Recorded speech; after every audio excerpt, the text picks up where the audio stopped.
Presidente, tramitam nesta casa, tramitam também na Câmara Federal, dezenas de projetos de lei estabelecendo comemoração desta ou daquela data, rememorando fatos, personagens da nossa história e homenageando toda sorte de profissões. Vai daí que, às vezes, sou tentado também a apresentar um projeto comemorativo, saudando algum extraordinário feito de nosso passado, mas na linha da letra de Aldir Blanc, em O Mestre, Sala dos Mares, que saúda todas as inglórias que, através de nossa história, ocorreram e nós não esquecemos jamais. Ou na linha de Monteiro Lobato e seus personagens infantis que comemoravam o desaniversário. Assim, quem sabe, relembrando passagens pouco edificantes de nosso passado, tivéssemos lições para viver melhor hoje. E de pronto ocorre-me uma data a relembrar, uma dessas ingloriosas passagens que não deveríamos esquecer jamais, mesmo porque, 3 séculos depois da efeméride a que me refiro, continuamos pagando tributos ao mau passo dado. Pois bem, em 27 de dezembro último, transcorreu o 309º aniversário da assinatura do Tratado de Methuen, o Tratado dos Panos e Vinhos, que os reinos de Portugal e Inglaterra celebraram entre si na cidade de Lisboa em 1703. E Portugal, nesse momento, senador Armando, também éramos nós, fazíamos parte do reino como colônia. Embora, com 3 econômicos artigos, segundo os historiadores portugueses, o texto mais sucinto da diplomacia europeia, embora assim lacônico, o Tratado de Methuen produziria efeitos catastróficos, devastadores sobre a economia portuguesa e sobre o futuro do Brasil. Consequências que amargamos de um e do outro lado do Atlântico até hoje, especialmente hoje. Que diz o acordo, que acabou levando o nome do negociador inglês, o embaixador John Methuen. De sua parte, o rei de Portugal promete admitir para sempre, daqui em diante, na metrópole e colônias, com exclusividade, os tecidos ingleses. Já sua sagrada e real majestade britânica será obrigada para sempre, daqui em diante, a admitir na Grã-Bretanha os vinhos produzidos por Portugal. Mas, na verdade, as trocas entre Lisboa e Londres não se restringem às trocas entre panos e vinhos. Com um consumidor cativo para a sua bebida, a produção de vinhos em Portugal expande-se enormemente, atravancando ou mesmo impedindo o desenvolvimento de outras atividades econômicas. Portugal, que já era um país industrialmente fraco, vê suas poucas fábricas fecharem-se com a inundação dos produtos manufaturados ingleses. Portugal e o Brasil, pois cá nestas terras era proibido fabricar até mesmo sabão e velas. A proibição nos alcançava. No entanto, como os produtos industrializados ingleses tinham demanda e preços bem acima do consumo e dos preços dos vinhos, em breve tempo Portugal passou a acumular um fantástico déficit em relação à Inglaterra. É aí que entra em cena o ouro brasileiro, o equilíbrio da balança é coberto pelo metal extraído da colônia, que vai, sem escalas, irrigar o tesouro inglês e prover de recursos o desenvolvimento britânico e, sem sombra de dúvida, garantir a sua consequente revolução industrial, financiada com o ouro da colônia, com o ouro brasileiro. Dizem os historiadores portugueses, registram os historiadores brasileiros, que toda a reação ao Tratado de Methuen era contida fortemente pela aristocracia produtora de vinhos. Não é de soja, senador Blairo, é aristocracia produtora de vinho, uma espécie de commodity da época.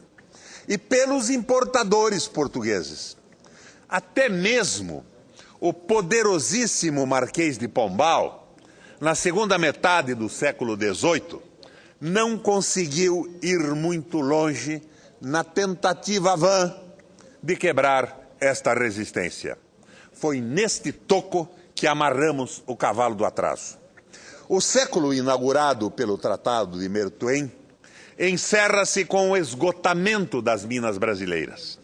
Por quase 100 anos, o nosso ouro cobriu o déficit, o buraco, a distância entre produzir e exportar vinhos e importar máquinas e produtos acabados.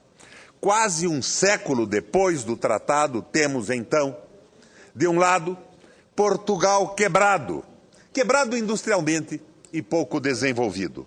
Produção agrícola limitada, até mesmo para a sobrevivência. Doutra face, revela-se um Brasil empobrecido, depenado de suas riquezas, com suas atividades industriais proibidas, a fim de se proteger o produto inglês. E tirante a monocultura açucareira, então enfrentando a concorrência do Caribe, temos uma pobre e insignificante agricultura de subsistência. Tudo, é claro, à época, fundado no trabalho escravo. Se o Tratado de Methuen não durou para sempre, como prometiam a rainha Ana da Inglaterra e Dom Pedro II de Portugal, ele vigorou o tempo suficiente para comprometer o nosso futuro. Estão aí fincadas, até hoje, as raízes de nossa desventura. Nossa e de Portugal. Em contraposição, quando a Inglaterra tenta impor aos Estados Unidos essa mesma relação de subordinação, a reação norte-americana resulta na independência do país. E livre do tacão colonial, os Estados Unidos seguem o seu próprio caminho para o desenvolvimento. Vemos então o primeiro secretário do Tesouro norte-americano, guerrilheiro da independência e general das batalhas, Alexander Hamilton, elaborar, propor e fazer aprovar no Congresso o Tratado das Manufaturas, a pedra angular fundamental do desenvolvimento dos Estados Unidos. A Companhia das Índias, então poderosíssima, transnacional, colonial, que tinha entre os seus funcionários o famoso Adam Smith, certamente o mais importante teórico do liberalismo econômico, também queria transformar os Estados Unidos em simples produtor de matérias-primas e consumidor de produtos industrializados ingleses. Os norte-americanos reagiram. O Tratado das Manufaturas, criando um banco nacional, estatizando o crédito e direcionando a produção, fixando tarifas protecionistas para os seus produtos, estabelecendo subsídios à agricultura, criando desde já um programa de desenvolvimento tecnológico. Foi a reação americana logo em seguida da independência. O resultado disto tudo está à vista de quem queira ver. E ainda temos que suportar as mais idiotas, mentecaptas e até mesmo racistas teorias, quando se compara o desenvolvimento brasileiro com o desenvolvimento norte-americano. Tudo começa aí, no Tratado de Methuen, na subordinação da nossa economia ao processo industrial do grande desenvolvimento da Inglaterra. Marx e Engels, lembra desses nomes, senador Jaime?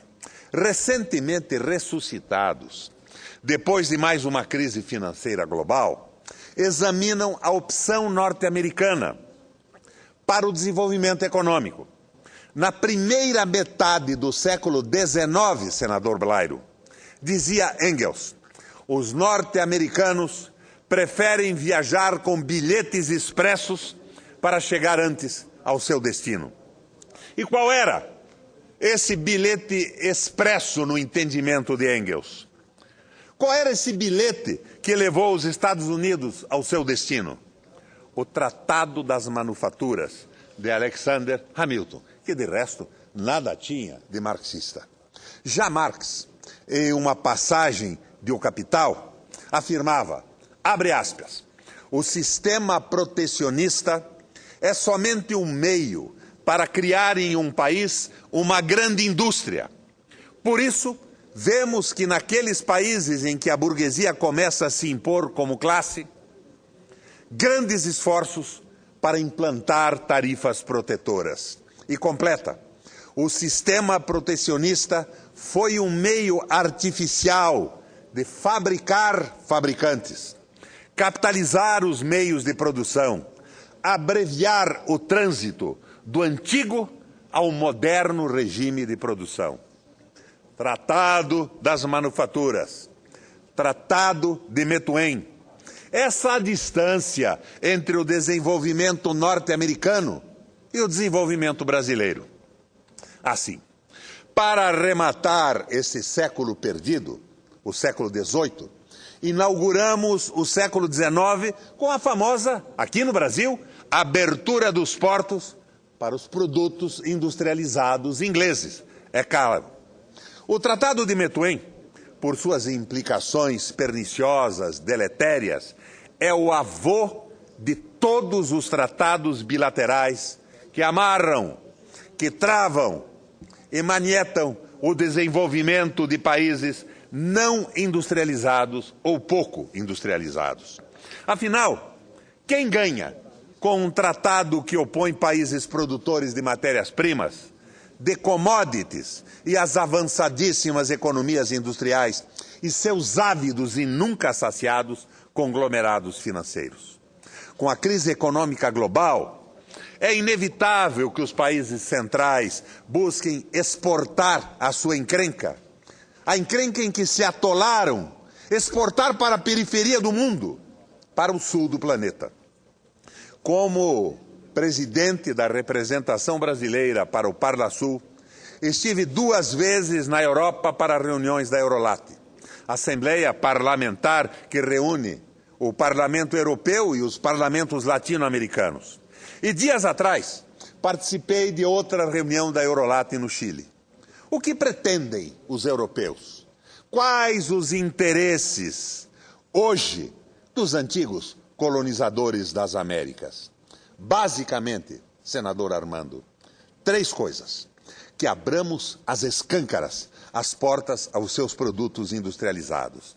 E que lhe forneçamos produtos primários, commodities, soja, ferro, petróleo, trigo, carne, açúcar.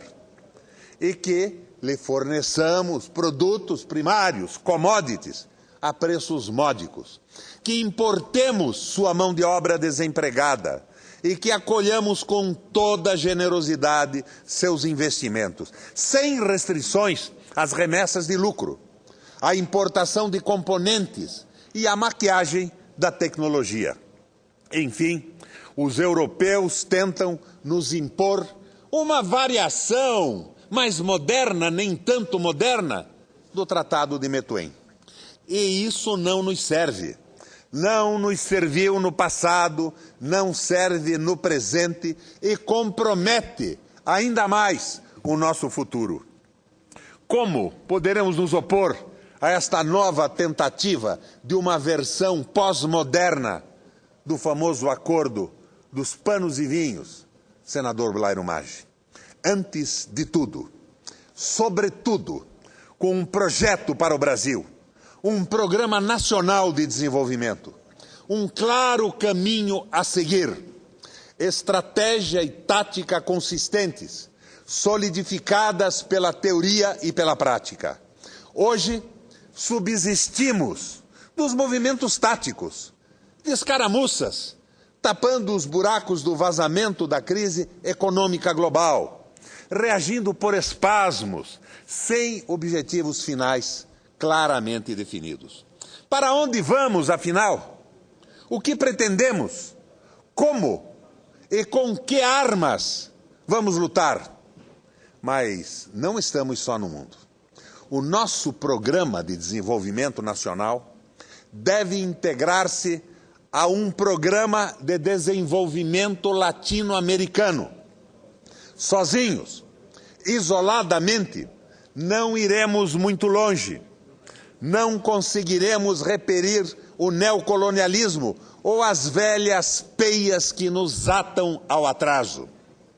Em vez da submissão, a integração, a unidade latino-americana, em vez de caudatário do desenvolvimento alheio, senhores de nosso próprio continente. Nesses últimos 2 anos, como presidente da representação brasileira no Parlamento do Mercosul, depois de tantas reuniões, debates, conferências e seminários, aqui no continente e na Europa, estou absolutamente convicto que fora da unidade latino-americana não há salvação. Não há salvação para o Brasil, para a Argentina, o Uruguai, o Paraguai e para a Venezuela. Para os céticos, para os europacentristas, para os que acham que os nossos destinos estão amarrados aos destinos norte-americanos, os saudosistas, senador Vital, da falecida ALCA, para os entusiastas do gigantismo chinês, peço a atenção para os dados que se seguem. Segundo dados do nosso Ministério do Desenvolvimento, Indústria e Comércio Exterior, as exportações brasileiras para a América Latina e Caribe, entre janeiro e novembro de 2012, somaram 46 bilhões e 400 milhões de dólares, a um preço médio. Este é o dado importante, de 1.377 dólares por tonelada exportada, o que significa que são produtos com valor agregado, são produtos manufaturados. Para os Estados Unidos, nossas exportações somaram menos do que para a América Latina e o Caribe.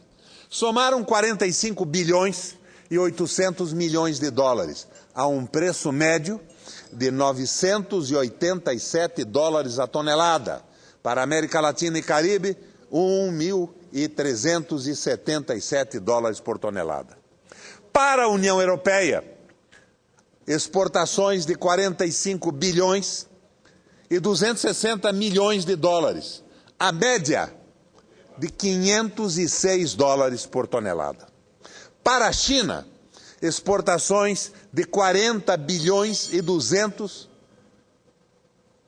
Eu pediria, senador Jaime, que me concedesse mais um tempo para finalizar.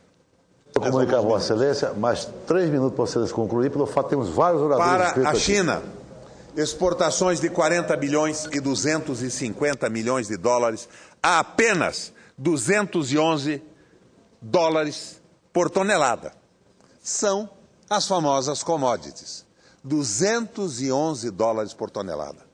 O maior valo nas exportações brasileiras por tonelada são destinadas aos países do bloco, o maior valor são destinados aos países do bloco andino, média de 1.718 dólares por tonelada. Não tem a significação das outras exportações, mas tem uma extraordinária significação no valor por tonelada. Alguma dúvida de quem sejam os nossos parceiros ideais? O nosso futuro como país desenvolvido não está longe daqui, está mesmo no nosso continente. Fora da unidade latino-americana, não haverá redenção da dependência, do atraso e do subdesenvolvimento. Ou temos coragem, energia de nos unirmos em um forte e coeso bloco, ou reproduziremos eternamente o Tratado de Methuen. O fulcro da unidade latino-americana é o Mercosul, ainda mais agora com a entrada da Venezuela, que eleva o PIB do bloco a mais de 83% do PIB de todo o continente sul-americano.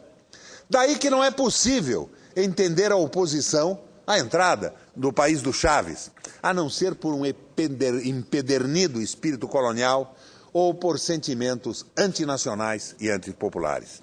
A integração sul-americana e latino-americana é a antítese do Tratado de Methuen. Se brasileiros e latinos queremos um futuro para os nossos países e os nossos povos, um futuro que não seja mais a pobreza, as doenças, a infelicidade e a depressão, um futuro que não seja uma sobrevivência miserável, um futuro que não seja a dependência ao capital financeiro internacional e as suas táticas terroristas de cortar salários, aposentadorias e direitos trabalhistas, de reduzir investimentos sociais para preservar ganho dos rentistas e dos bancos. Se assim queremos, é hora de gritar: laços fora para toda sorte de dependência. Laços fora para o neoliberalismo, para um modelo econômico que nos escraviza há tantos séculos. Laços fora, ruptura, coragem e decisão para rejeitar os tratados de Methuen que nos propõe nesse momento. E eu tenho notado, senador Jaime, uma resistência da presidenta Dilma, forte, firme e indiscutível aos tratados.